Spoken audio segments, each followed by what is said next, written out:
sejam todos muito bem-vindos a mais um TBT Histórico. Continuamos aqui na presença do Miguel e nessa continuidade sobre as cruzadas e o que deu de consequências na Europa, podemos citar o renascimento urbano europeu. As pessoas deixam então de vivenciar o campo no feudalismo, que antes era o senhor feudal que comandava tudo, tinha até moedas próprias, mas essa nova classe social que é o burguês, ele vai então fazer alianças com a igreja, com o clero, com a nobreza para derrubar o senhor feudal, mesmo muitos senhores feudais sendo integrantes da igreja católica. Eles fazem então esse contrato, vamos dizer assim, derrubam o senhor feudal, ascende os monarcas e cria-se as primeiras nações. Portugal foi o primeiro grande reino, primeira grande monarquia europeia. Mas esse renascimento urbano, ele vai entrar em choque com o modo de viver árabe, que eles já tinham lá um sistema de medicina, eles já tinham algumas descobertas, como a vacina, como a própria cesárea, é uma dessas partes, e tinham hospitais, contrário da Europa, que eram basicamente os barbeiros, onde uma unha encravada tinha que decepar o dedo para, enfim, tratar, esse era o tratamento. Então, esse renascimento urbano, por mais que tenha efeito do contato com os árabes, ainda era uma Europa muito suja, né? E era um campo perfeito para doenças. Sim, acredito que deve ter tido muitas doenças, né? Pelo caso na medicina e tal. A peste negra vem por isso, pela sujeira. Então, assim, eram cidades muito sujas, imagina, não tinha rede elétrica e o meio de transporte era através de cavalo. Então, as fezes dos cavalos beiravam pelas ruas das cidades europeias. E se acreditava que o banho, ele tirava as proteções do corpo e, por isso, o europeu era tão sujo.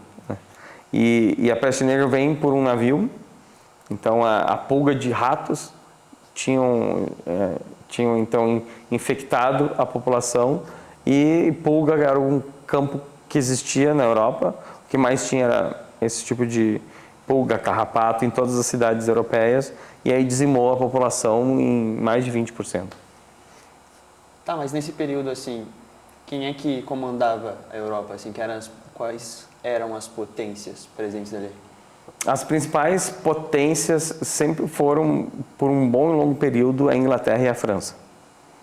Então, a Inglaterra passou por diversas situações como monarquia, era uma monarquia bem parlamentar, e já a França era uma monarquia absoluta. Então, nós tínhamos uma potência onde a nobreza se fazia muito presente na construção das leis e das regras.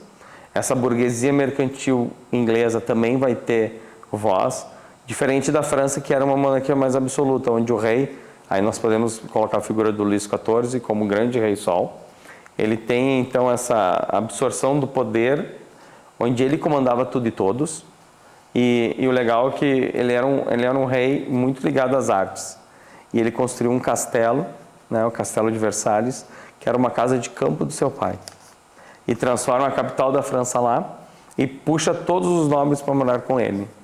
E eu sempre brinco em aula que o que os nobres mais gostam de fazer é comer, fazer festa, né? E isso faz com que jogos de traição ocorressem. E o rei utilizava isso como uma moeda de troca para as suas leis. Eu quero aprovar uma lei, eu preciso que seja votado pelos nobres. Sim. Só que os nobres cometiam muito pecado dentro do Palácio de Versalhes. E ele sabia todos esses pecados, então era uma moeda de troca. Eu fico quieto sobre o teu pecado e você aprova a lei no fim de semana. Então essa ligação da França é muito forte com o absolutismo. Sim. Mas são eles que vão entrar em choque, a Inglaterra e a França. E aí nós temos então a Grande Guerra dos 100 Anos, onde tem uma personagem muito forte, uma personagem feminina muito forte dentro da França. Tá. E era a Joana d'Arc. A Joana d'Arc. A Joana d'Arc, ela vem para retomar as terras francesas. Ela auxilia um rei a a ascender ao trono, porque essa guerra ocorre porque o rei francês morre e o inglês quer tomar posse, mas os franceses não querem, porque são os seus adversários. Sim. E o rei inglês resolve então invadir a França. E essa invasão faz com que, por muito tempo, os franceses tenham perdido suas esperanças até que aparece uma jovem que diz ser enviada por Deus, e toda a parte cristã, religiosa entra em ação nessa Guerra dos 100 Anos, e o personagem de Joana d'Arc é bem forte quanto a isso. Só que, por ser mulher, ela, depois que o rei francês retoma o seu poder, retoma algumas terras, ele entrega a ela em troca de poder para os ingleses. Ele entregou a Joana d'Arc para os ingleses. Isso. E ela ficou como... Mas eu não entendi, ela ficou como traidora? Como é que... Eles acreditavam que, por ser mulher, ela não fez tudo o que fez em nome de Deus e nem em nome da França. E sim porque ela era uma bruxa e estava enfeitiçando os homens ao seu redor para levá-los à morte. É porque ele não queria mais financiar a guerra que ela estava empreendendo. Ah, entendi.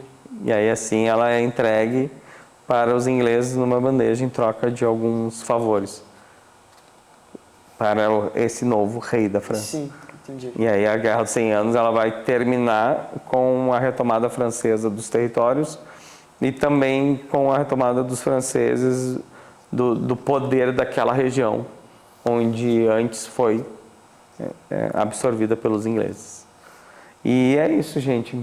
Mais um TBT onde vamos partir por um assunto bem delicado, que são as reformas religiosas, e nos vemos no próximo episódio.